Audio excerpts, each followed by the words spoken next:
반갑습니다. 안녕하세요. 지난주는 한 70명 정도 참석을 했는데 설 뒷날이라서 아직도 여행 중에 있는 분들이 계시는가 보죠. 제가 12월 달에 2주, 또 2월 달에 한 주를 통해서 말씀을 전했습니다. 그 말씀들을 통해서 어떤 성도들은 왜 한결같은 교제만 하느냐 하는 분들도 있습니다.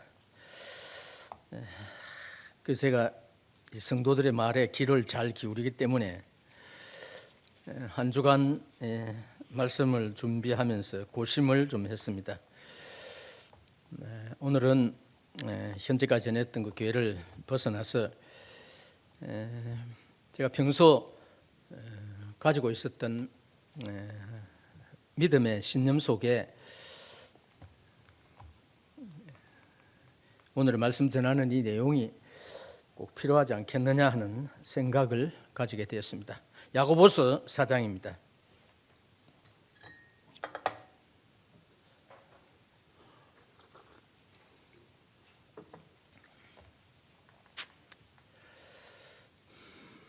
(13절부터) 16절까지 읽겠습니다. 야고보서 4장. 들으라, 너희 중에 말하기를 오늘이나 내일이나 우리가 어떤 도시에 가서 거기서 1년을 머물며 장사하여 이익을 보리라 하는 자들아, 내일 일을 너희가 알지 못하는도다. 너희 생명이 무엇이냐? 너희는 잠깐 보이다가 없어지는 안개니라. 너희가 도리어 말하기를 주의 뜻이면 우리가 살기도 하고 이것이나 저것을 하리라 할 것이거늘 이제도 너희가 허탄한 자랑을 하니 그러한 자랑은 다 악한 것이니라. 내일 일을 알지 못하기 때문에 자랑도 하지 말고, 또 우리들의 목숨이 잠깐 보이다가 없어지는 안개와 같다 하는 그런 말씀이 있습니다. 시편 78편 39절에 보면 인생은 육체라, 가고 다시 돌아오지 못하는 바람과 같다. 바람이 매일 붑니다마는 그 바람이 어디서 시작해서 어디로 가는지를 모르고 갔던 그 바람이 다시 우리에게로 돌아오지 않는다. 그런 이제 말씀이죠. 욥기 6장 6절과 7절에 보면은 나의 날을 배틀의 북보다 빠르게 하시며 내 생명이 한낮 바람과 같도다. 그런 말이 있습니다. 저는 시골에 자라서 옛날에 배를 짜는 것을 우리 어머님이 그 배틀을 놓고 짜는 것을 봤습니다. 그 북을 이렇게 해가지고 왔다 갔다 하면서 철끄덕해서 아마 시골에 살았던 분들은 알 겁니다. 현대의 그 천을 만드는 그 기계는 그것도 동일하게 이 북이 왔다 갔다 하거든요. 엄청 빠릅니다. 보이지도 않아요. 그렇죠? 아마 본 적이 있을 거라요. 그 북보다도 우리 인생이 빠르다 하는 그런 의미로 기록이 되어 있습니다. 우리가 잘 아는 시편 90편 10절에 보면 우리의 연수가 70이요 강건하면 80이라도 그 연수의 자랑은 수고와 슬픔뿐이니 신속히 가니 우리가 날아간다. 제가 원래 나이를 가끔 이야기합니다만 76살입니다. 그때 가끔 생각할 때 우리 성도들이 저를 노인 취급을 안 하더라고요. 아마 젊었을 때부터 보아서 그런지는 몰라도 이곳에 저보다 연세 많은 분이 한 분 계시는 것 같아요. 76세 뒤를 돌아보면 정말 순식간에 지나온 것 같습니다. 이 시편의 표현을 빌려도 빠른 것을 가리켜서 날아간다 그렇게 표현하죠. 살과 같다, 그렇게 화살이 날아가는 것과 같다 표현을 했습니다. 이것이 바로 인생이다. 지난 날들을 회상해 보면서 과연 빠르구나, 이 빠른 세월 속에 나는 과연 어떠한 삶의 목표를 가지고 살아왔는가 하는 것들을 생각해 보기도 합니다. 우리 전도서 2장에 있는 말씀을 좀 보겠습니다.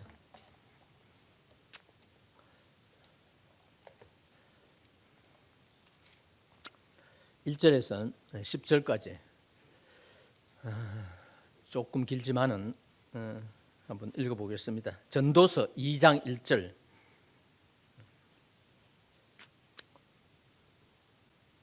(947페이지) 정도 있죠. 나는 내 마음에 이르기를 자 내가 시험 삼아 너를 즐겁게 하리니 너는 낙을 누리라 하였으나 보라 이것도 헛되도다. 내가 웃음에 관하여 말하기를 그것은 미친 것이라 하였고 희락에 대하여 이르기를 이것이 무슨 소용이 있는가 하였노라. 내가 내 마음으로 깊이 생각하기를 내가 어떻게 하여야 내 마음을 지혜로 다스리면서 술로 내 육신을 즐겁게 할까. 또 내가 어떻게 하여야 천하의 인생들이 그들의 인생을 살아가는 동안 어떤 것이 선한 일인지 알아볼까 하여 알아볼 때까지 내 어리석음을 꼭 붙잡아 둘까 하여 나의 사업을 크게 하였노라.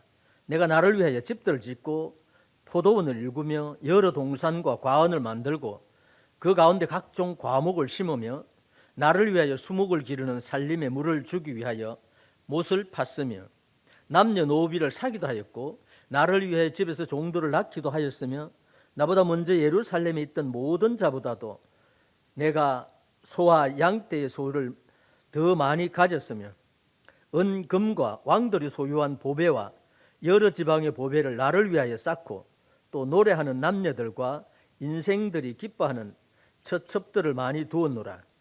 내가 이같이 창성하여 나보다 먼저 예루살렘에 있던 모든 자보다도 더 창성하니 내 지혜도 내게 여전하도다.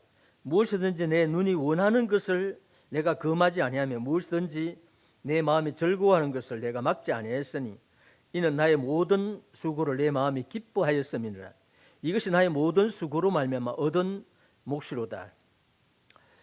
11절 그 후에 내가 생각해 본즉 내 손으로 한 모든 일과 내가 수고한 모든 것이 다 헛되이 바람을 잡는 것이며 해 아래서 무익한 것이로다. 솔로몬은 잠언을 3천을 말했고 시를 1005편을 지었다고 열왕기에 기록이 되어 있습니다. 우리가 알고 있는 대로 성경에서 가장 지혜로운 사람을 꼽는다면 솔로몬을 꼽을 수가 있습니다. 특별히 솔로몬이 쓴 이 잠언은 대단히 지혜스럽고 유명한 그러한 책이죠. 지혜가 극에 달했던 이 솔로몬이 전도서를 통해서 인생이 얼마나 헛된 것이냐 하는 것을 논하고 있습니다. 그는 최고의 권좌에 앉아 있었습니다. 아버지가 나라를 평정하게 하고 그에게 물려주었을 때 그는 태평성대를 누리는 그런 왕으로서 어려서 왕이 되었을 때 그 하나님 앞에 구한 것이 바로 지혜였습니다. 하나님께서는 솔로몬이 구하지 않는 부와 장수도 그에게 허락해 주었습니다. 왜냐하면 솔로몬이 구한 그 기도 내용이 하나님의 마음에 맞았기 때문입니다. 대표적인 것이 지혜인데 가장 지혜로운 그분이 인생을 논한 책이 바로 전도서입니다. 복음을 전하는 전도자들이 가장 많이 인용하는 것이죠. 왜? 인생에 허무하고 허망된 것, 헛된 것을 논하고 있기 때문입니다. 솔로몬의 열왕기서에 보면 그가 하루에 먹는 그 궁안에서 먹는 소비하는 양이 얼마나 엄청난 것인가 하는 것을 보여줍니다. 이 솔로몬 시대에는 사실상 금과 은을 흔한 돌과 같이 여길 정도로 금은 보화가 풍부했었습니다. 방금 읽었던 이 내용에 보면은 인간이 좋아하는, 이 사람이 좋아하는 모든 것을 다 소유했고 모든 것을 누렸습니다. 우리는 그 미당에서 차를 타고 오면 일요일은 약 한 40분 정도 걸립니다. 오면서 문득 우리 사람이 꿈 이야기를 했어요. 집을 짓는데 제가 이제 트럭에다 나무를 많이 가져왔더라는 거죠. 이 주변에 심기 위해서. 아니 거기 아파트 왜 어떻게 심느냐니까 꿈은 그것이 아니고 그래서 나무를 쭉 이제 심는 이야기를 했어요. 그래서 그러면 우리가 시골로 가서 시골 집을 사서 정원을 꾸며볼까 그런 이야기도 했습니다. 이것이 이제 꿈 같은 또 바라는 바람인데 정작 제가 시골에 10년을 살아봤거든요. 영광에 가서 처음에 생각하는 것보다는 모든 조건을 저 푸른 초원 위에 그림 같은 집을 짓듯이 제가 집을 지어놓고 주변을 초원으로 가꾸어 놨어요. 처음에 볼 땐 좋아 보여도 시간이 지나면 그렇게 좋아 보이지 않습니다. 노년에 사람들이 이제 전원주택을 짓기 위해서 임해배산, 뒤는 산이고 앞은 물이 흐르는 곳을 선호합니다. 조용한. 그런데 정작 그곳에 집을 짓고 살아보면 특별히 연세 많은 분들, 심리학자들이 그러더라고요. 자기 집 앞으로 물이 흘러가는 것을 계속 보고 있으면 우울증에 걸린답니다.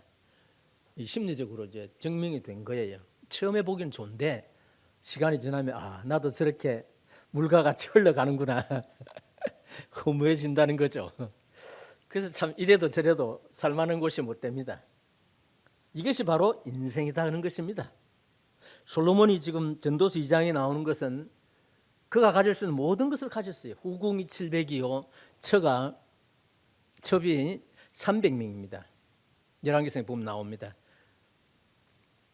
이렇게 부귀영화를 누린 이스라엘 왕은 없었습니다.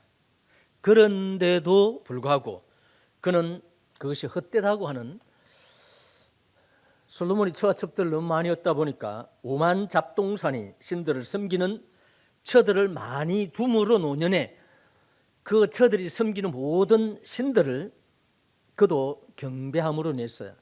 솔로몬이 화려했던 그 영화는 순식간에 사라져버리고 정말 비참한 말로를 맞이했던 그런 부분을 봅니다. 솔로몬 때의 나라를 나누길 원했지만은 하나님께서 다윗에게 약속한 약속 때문에 그 아들 르호보암 왕 때에 그 나라를 찢어서 솔로몬의 직계자손 르호보암에게는 2지파를 겨우 남겨두고 여로보암 사마리아의 수도를 정했던 그 왕에게는 10개의 지파를 주었습니다.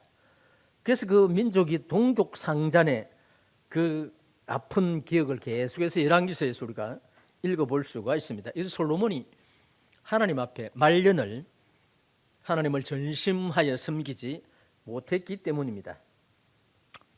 그가 그래도 남긴 이 글들 중에 인생을 논한 것을 보면 참 우리가 교훈 받을 것이 많이 있구나. 이 땅에서 우리가 누리고 있는 명예, 권세, 재물, 이런 모든 것들은 일시적으로 우리들의 마음을 기쁘게 할지 몰라도 정말 우리들의 영혼까지 기쁘게 할 수 있느냐? 세상 사람의 가치관에 보면 그것은 행복하고 풍족하고 즐거운 것일 겁니다. 그러나 인생에 있어서 신불신자를 막론하고 빠른 경주자와 같은 인생의 노년을 쭉 회상해 보면 그것이 별로 그렇게 의미 있어 보이지는 않는 것입니다. 전도서 6장 6절 보면 사람이 천년의 갑절을 산다 해도 행복을 보지 못하면 허망하다, 그렇게 표현했습니다. 여기서 말하는 이 행복은 단순히 이 세상의 많은 물질들을, 인간이 원하는 모든 것을 가짐으로 인해서 오는 행복 말고 정말 그 영혼의 깊은 곳에서부터 우러나오는 행복. 천년의 갑절, 사람의 수명이 2000년이 된다고, 2000세가 된다 할지라도 행복을 누리지 못하면 헛된 것이라고 하는 거예요. 저는 지난날을 회상해 볼 때 제가 18살 때 중생을 했습니다. 구원받았어요. 그 후로 약 한 50년 동안 지나오면서, 60년 지나오면서 내가 과연 하나님을 믿음으로 말미암아 불행했다고 하는 믿음의 생활을 하면서 저기 있는가 하는 걸 생각해 보았을 때 제 사전에는 그것이 없어요. 하나님을 믿음으로 말미암아 고난과 시련과 어려움은 겪었을지라도 제 심령은 항상 평온했습니다. 여유가 있었어요. 이것이 바로 믿음 안에 있는 모든 사람들이 동일하게 누리는 축복입니다. 그러나 하나님 없이 우리가 살아간다면, 하나님과 상관없이 이 세상 물건들로 말미암아 우리의 마음을 만족해 한다면 결코 그것이 만족하지 않을 것입니다. 가난한 자는 먹으나 먹지 못하나 행복하거니와 부자는 배부름으로 만족함이 없다 하는 그런 표현이 있습니다. 우리 선조들은 천석구는 천 가지 걱정이 만석구는 만 가지 걱정이다.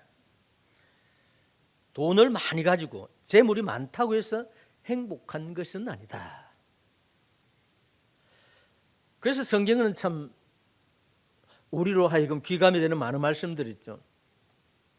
너희가 먹든지 마시든지 그리고 먹을 것과 입을 것이 있은즉 족한 줄로 알아라. 우리 인생에 있어서 무엇이 과연 족한 것이냐? 하나님 안에 있는 것이 족한 것이지 하나님 떠난 상태에서는 그 어떤 것도 우리를 족하게 할 수 없다고 하는 것입니다. 우리 사람에게 있어서 가장 공포스러운 것이 있습니다. 요즘 이제 코로나인데 코로나 걸린 사람들 중에 두 유형이 있습니다. 한 유형은 아주 건강한 사람은 감염이 됐다가 무증상으로 있다가 사라진답니다. 아무런 증상이 없이. 어저께도 이제 서울에 있는 한 자매님이 전화가 왔어요. 자기 남편과 아들이 확진을 받아서 정부에서 하는 그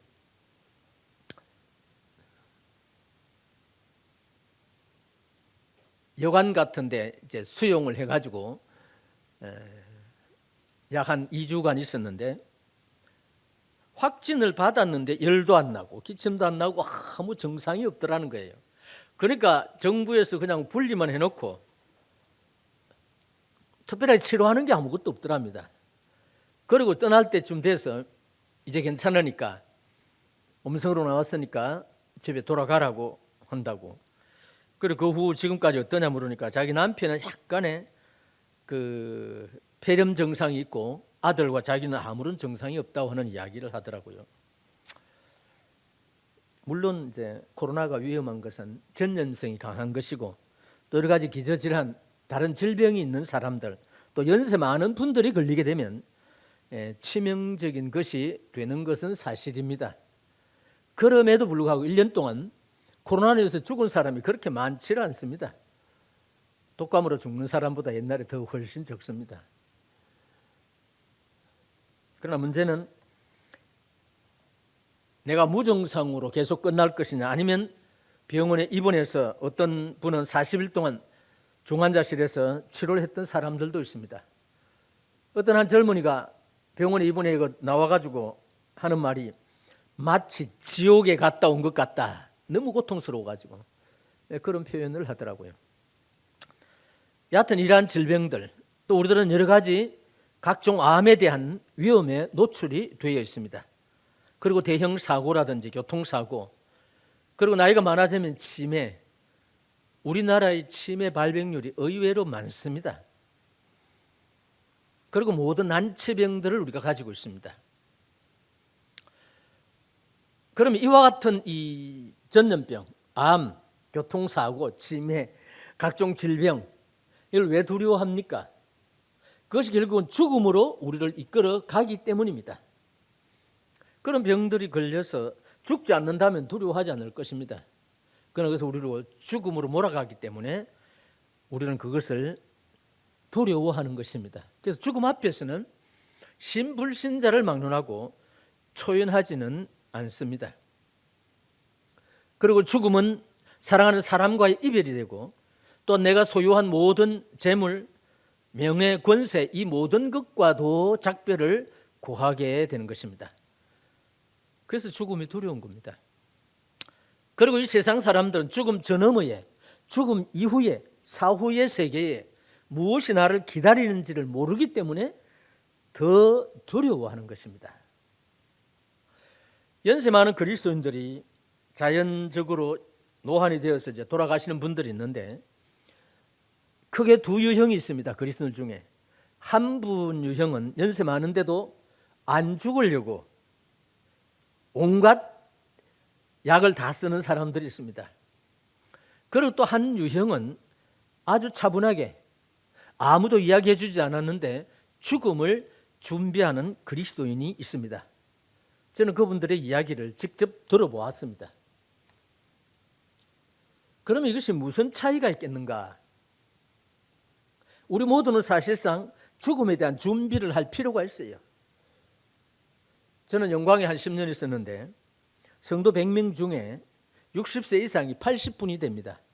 그중에 70세 이상이, 제가 계속 세리 보거든요. 70세 이상이, 저도 이제 70세 되었을 때 60명 정도 되더라고요. 그러니까 죽음을 앞둔 사람이 교회 안에 많았어요. 70세 이상 되면 이 모든 분들은 이 세상 살 날이 얼마 남지 않았다는 것 압니다. 그리고 농촌에서 생활하셨기 때문에 여러 가지 질병들을 가지고 있습니다. 매일 병원에 다니는 사람이 있고 병원에 입원해 계시는 분들도 있습니다. 이분들에게 있어서 가장 어려움은 죽음이 자기에게 가까이 다가온다는 사실입니다.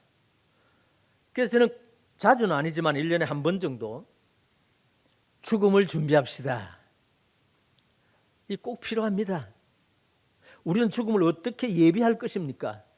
아무 생각 없이 죽음을 맞는 것보다는, 연습하는 분들은 죽음을 충분히 예비하고 있는 것이 필요합니다.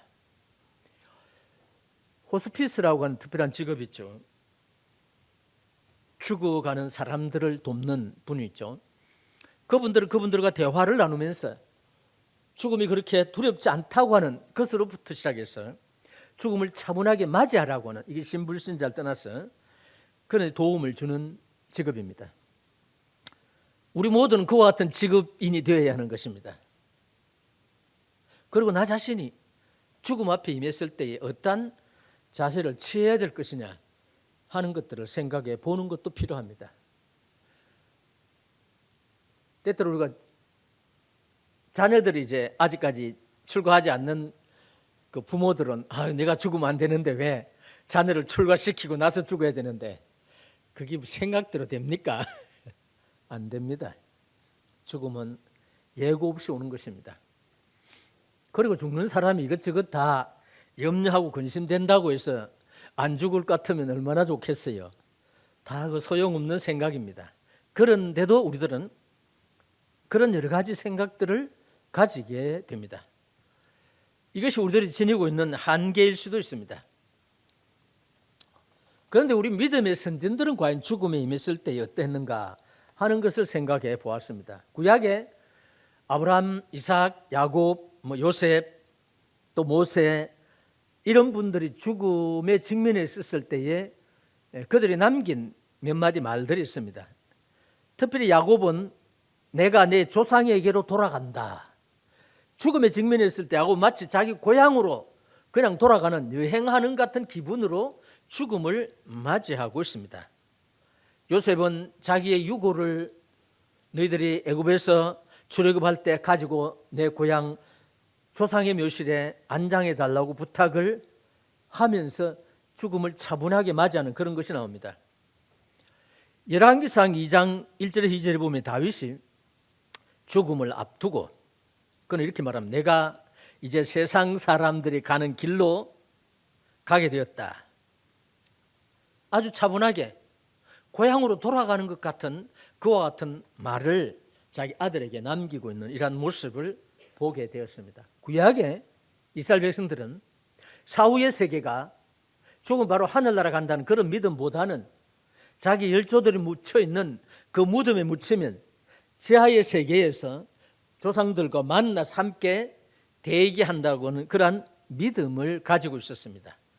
그래서 구약의 이스라엘 백성들이 죽을 때 왜 구태여 자기 선조들에게 묻혀있는 그 무덤으로 자기를 가기를 원했느냐? 지하의 세계에서 만난다고 그렇게 믿고 있었기 때문입니다. 열왕기상 28장에 보면 사울이 아말렉과 싸움을 앞두고 하나님이 계시도 하지 않고 선지자를 통해서 말도 하지 않으니까 궁급한 중에 신접한 여인을 찾아갑니다. 그래서 자기 신부를 숨기고 사무엘을 좀 불러올리라. 사무엘이 또 죽었거든요. 그 신접한 여인 사무엘을 불러올리면서 자기 말한 사람이 사울왕인 줄 알았습니다. 이때 사울왕은 사실상 평소에 이런 신접한 초혼자들을 다 죽여버렸어요. 이 겨우 살아있는 사람에게 찾아가서 궁급하니까 사무엘의 말을 듣기로 했습니다. 실제로 사무엘이 올라왔어요. 성경 해석상 하석하는 분들이 여러 가지 의견이 있습니다만은 그건 차제에 두고 여하튼 사무엘이 올라와서 사울에게 전하는 메시지가 하나 있습니다. 내일 너와 네 아들들이 뭐라 해서 내가 있는 이곳에 지하에 대기 장소에 있게 되리라. 실제로 그 다음 날 사울 왕과 세 아들이 한꺼번에 죽었습니다. 그래서 그들은 지하의 세계에 가는 것. 그러면서도 그들은 두려워하지 않았어요. 그럼 오늘날 신약교회에 살고 있는 우리들의 사후의 세계는 어떠하냐 이거죠. 사도 바울은 죽음에 임했을 때에 죽음에 임하기 전에 그랬죠. 사도행전 20장 24절 나의 달려갈 길과 주 예수께 받은 사명과 하나님의 은혜의 복음을 증거하려 하면은 뭐라 해서 내 목숨을 조금도 귀한 것으로 여기지 않는다. 사도 바울은 자기의 목숨을 초계와 같이 여겼어요. 집착하지 않았단 말입니다.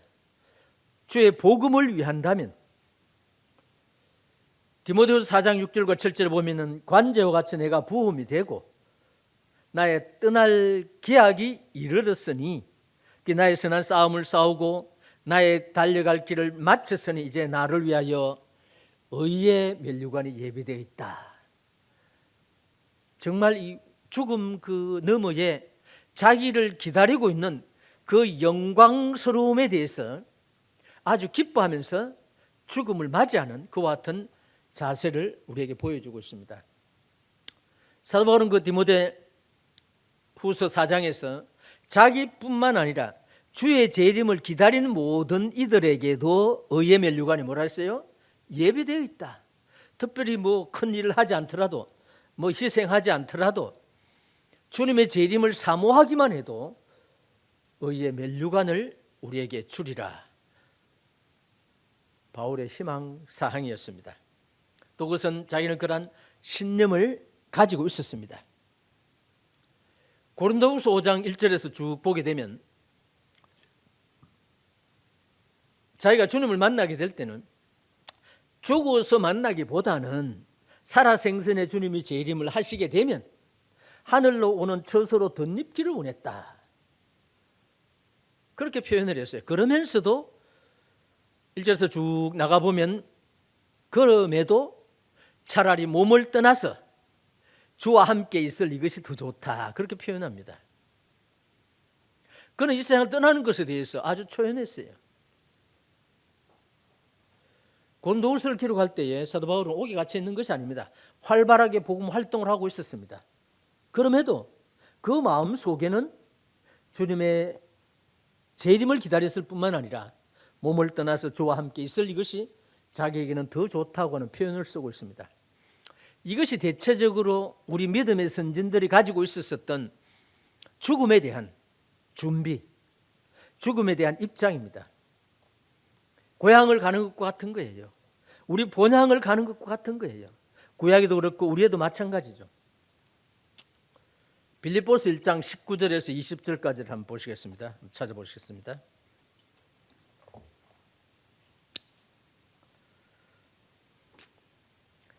빌립보서 1장 19절 이것이 너희의 간구와 예수 그리스도의 성령의 도우심으로 나를 구원에 이르게 한 줄 아는 고로 나의 간절한 기대와 소망을 따라 아무 일에든지 부끄럽지 아니하고 지금도 전과 같이 온전히 담대하여 살든지 죽든지 내 몸에서 그리스도가 존귀되게 하려 하나니 이는 내게 사는 것이 그리스도니 21절 뭐라 했어요? 죽는 것도 유익하다.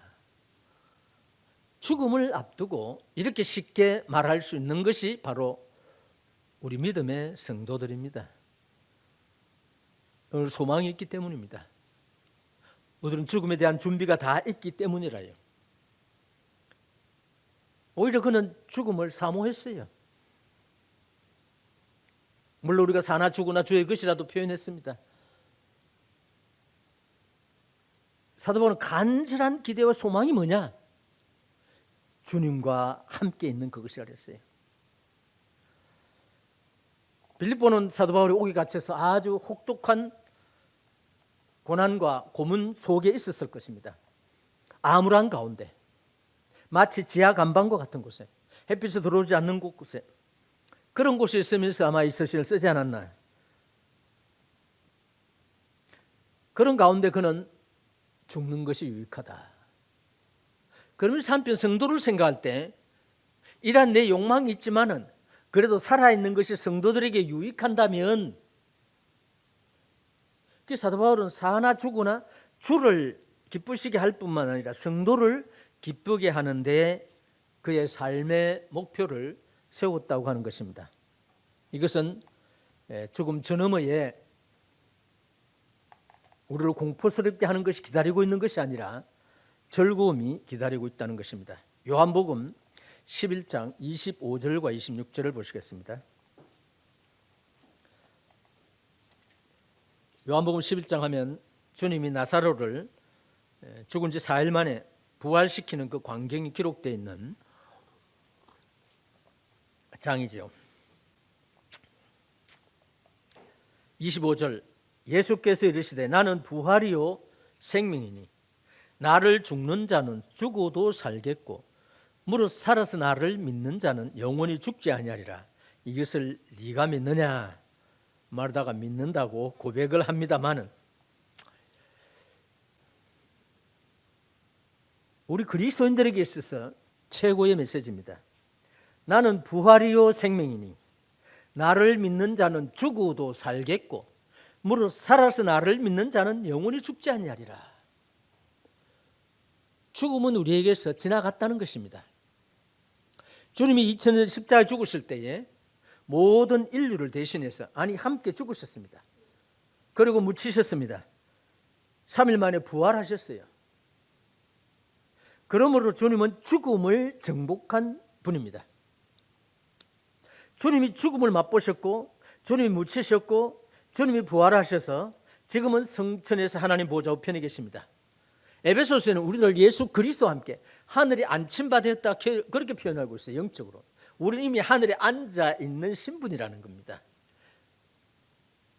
나는 부활이요 생명이니 나를 믿는 자는 죽어도 살겠고 무릇 살아 나를 믿는 자는 영원히 죽지 않는다. 이것을 우리가 지금 믿고 있느냐 하는 것입니다. 이 세상의 모든 것들이 우리의 인생은 허무하지만은 우리가 바라는 것을 다 취했다고 할지라도 그것이 행복은 아닙니다. 요한복음 5장 24절 29절을 보면은 죽은 자들이 하나님의 아들의 음성을 들을 때가 오나니 곧 이때라. 듣는 자는 살아나리라. 주님이 오셔서 무덤에 있는 자들뿐만 아니라 사실상 살아있는, 그러면서 생명 없는 자들을 죽은 자로 표현했죠. 내 음성을 들으면 살아난다. 우리는 예수 그리스도의 복음을 듣고 믿음으로 말미암아 죽음에서 이미 살아난 자들입니다. 사망아 너의 이기는 것이 어디 있느냐? 사망이 너의 쏘는 것이 어디 있느냐? 사망이 쏘는 것은 죄의 권능은 율법이다. 율법과 죄에서 우리가 해방을 받았기 때문에 사망, 그 죽음은 우리와 전혀 상관이 없다는 겁니다. 죽음을 초월했다. 이보다 더 큰 축복이 어디 있습니까? 우리 모두는 죽음을 정복한 사람입니다. 실제로 우리가 아파서 사고로 죽는 그것은 잠자는 것과 같습니다. 신약 성경에 잠잔다고 표현을 많이 했어요. 우리 주님도 나사로를 살리러 가면서, 우리가 나사로 그 있는 지역으로 가는데, 갈릴리 지역으로 가는데, 전에도 사람들이 죽으려는데 왜 가려고 합니까? 나사로가 자기 때문에 깨우러 간다. 잠자면 일어날 텐데 왜 가려고 합니까? 주님이 다시 말했죠. 나사로가 죽었다. 그리스도인들이 이 세상에서 죽은 것을 가리켜 잠잔다 표현합니다. 잠잔다는 것, 죽음은 그와 똑같은 거예요. 우리들은 매일 저녁이 되면 시간의 차이는 있지만 잠을 잡니다. 빨리 잠자는 사람은 행복한 사람이고 잠이 안 와서 수면제를 찾아야 되는 사람은 좀 괴롭긴 합니다. 우린 둘이 한 집에 삽니다만 저는 잠을 잘 자고 저희 집 사람은 가끔 잠을 설칩니다. 저도 불면증이 올 때가 있습니다. 누워가지고 잠이 안 옵니다. 여러 가지 방법들을 동원합니다. 그러면 뭐 동원하면 5분 되기 전에 잡니다. 또 어떤 때는 잠이 오지 않으면 그냥 여러 가지 묵상을 합니다. 생각을 합니다. 지난 날도 회상해 봅니다. 그래서 쭉 하다 보면 저도 모르게 잠이 듭니다. 저는 밤에 잠을 사랑합니다. 그 다음날 제가 일어나기 때문입니다. 잠자는 것을 공포와 두려움과 전율에 사로잡히는 사람은 한 사람도 없습니다. 그렇죠? 잠자는 거 좋은 거예요. 우리 그리스도인들이 이 세상을 떠나는 것은 잠자는 것이다. 그 그리스도 장례식에 가면 소천했다 그렇게 표현하죠. 소천 예배를 드린다. 하나님이 하늘에서 우리를 부르셨다는 거예요. 그 영혼을.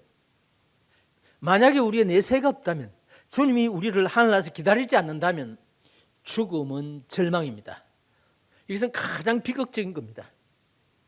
이것은 모든 인류에게 전율을 주는 그대로입니다. 그러나 우리는 어떻습니까?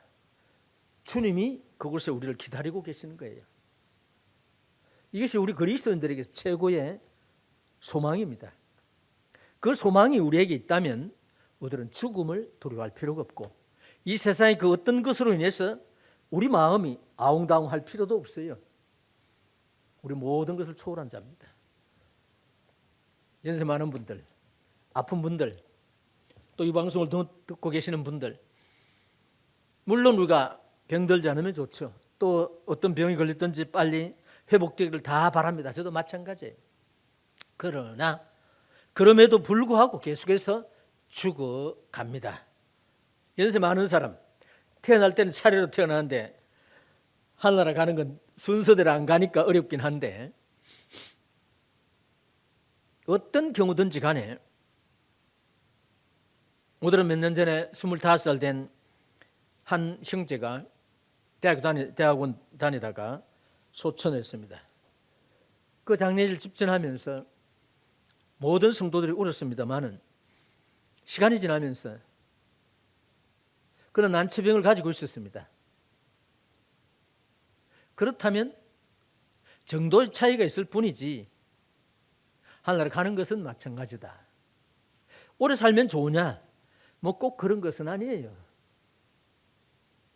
저는 제 아들 벌써 3년 됐는데 위암 수술하고 나서 주님,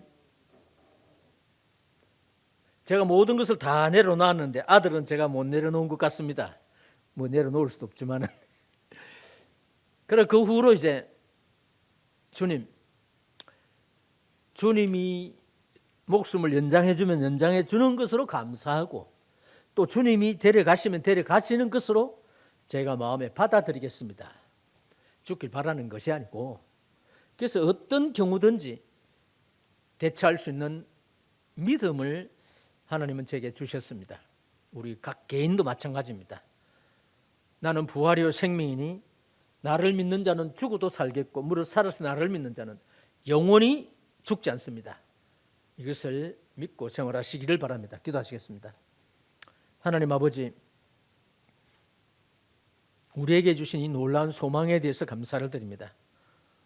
솔로몬은 인간이 누릴 수 있는 모든 것들을, 그 마음에 즐거워하는 모든 것들을 다 가지고 누려봤지만은 그것도 헛되다고 표현을 했습니다. 또 모세 시편 중에서도 우리의 연수가 70여 강건하면 80이라도 그 연수의 자랑은 수고와 슬픔뿐이니 신속히 가니 날아가나이다. 우리의 인생이 수고했던 것하고 슬퍼했던 것 외에는 우리가 자랑할 만한 것이 없는 것이 우리 인생이었습니다. 그러나 우리가 주님을 믿고 난 이후로는 우리에게 소망이 있었습니다. 우리에게 영생이 있습니다. 우리는 하늘나라가 우리 본향이 되었습니다.